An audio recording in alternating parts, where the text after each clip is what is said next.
As Palm Sunday ceremonies kick off the start of Holy Week, the coronavirus pandemic has forced religious institutions and worshippers to scale back to practice social distancing and heed orders that prohibit large gatherings. Normally, thousands of people congregate in the Vatican to observe Palm Sunday in an outdoor Mass. Pope Francis instead held Mass Sunday in St. Peter's Basilica in front of his aides, a few invited prelates, nuns and laypeople.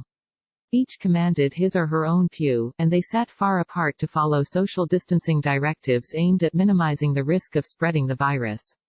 A male choir sang hymns but also practiced social distancing.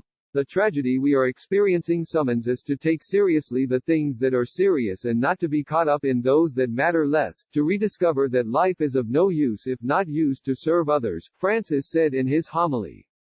Coronavirus updates. Get the latest news and information on the COVID-19 pandemic. We all want to know how the pandemic ends. How do we cope with uncertainty? Palm Sunday is the first service of Holy Week, which concludes with Easter on April 12. This year, without any public observers and in St. Peter's Square, Francis will preside over the Good Friday Way of the Cross procession, which is typically a candlelit ceremony held at Rome's Colosseum. In Jerusalem, thousands of pilgrims typically participate in a Palm Sunday march, but this year, it was limited to a small group of Franciscan monks and Roman Catholic faithful. The clerics threw olive branches to onlookers perched on their balconies in Jerusalem's Christian quarter in the Old City. Customarily, worshippers carry palm fronds and olive branches, which represent hope, from the top of the Mount of Olives and march into Jerusalem. At the Church of the Holy Sepulchre, where Christians believe Jesus was crucified and resurrected, Archbishop Pierbattista Pizzaballa held a service closed to the public.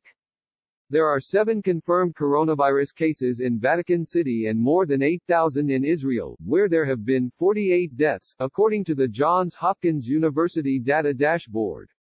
In the USA, First Lady Melania Trump canceled the White House Easter egg roll this year out of an abundance of caution. Many churches have quickly shifted their operations to accommodate online streaming of services. Many children could go without dyeing Easter eggs. Prices skyrocketed because of panic buying, leading the Department of Agriculture to say egg offerings are very limited and insufficient to meet the current level of need. Contributing, The Associated Press.